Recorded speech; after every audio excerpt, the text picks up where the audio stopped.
Within the mainstream gay pride movement, not everyone always feels properly represented. Black Pride is a movement within a movement, recognizing the struggles and beauty that comes from being both black and queer.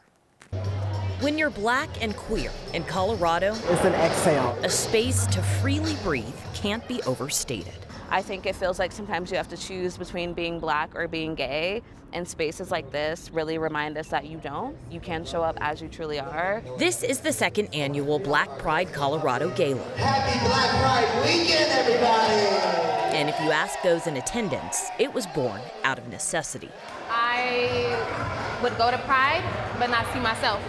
I would go to Juneteenth and still not see myself. And so then it kind of, within those cracks, that is where Black Pride was created. And that is why I became a co-founder, because I wanted to make space for folks like me where they embrace an intersectionality between being black and queer. Obviously, it's been missing. We sold out today. Felony Misdemeanor says the Black Pride movement is about being proud of thriving through oppression and pain. Top black is not beautiful. Black is ugly. Black is less than. And so that's why we're like, no, we are beautiful. We are worthy. We are black and we're proud. Say it loud. We really are the underdogs. You know, we really are the ones who are not seen and not heard. It's no joke, because if it wasn't, we would not be here today. The theme of the night, the Harlem Renaissance, a storied time in American history fueled by the contributions of many black, queer artists and literaries. That's a special history that doesn't, quite frankly, get lifted up in general pride celebrations. Dr. Darren Stewart doesn't take a night like this for granted. To just live in that, that space, that special space that celebrates who we are and who we have always been and what we have contributed time and time and time again to spaces of art and music and activism and politics throughout time.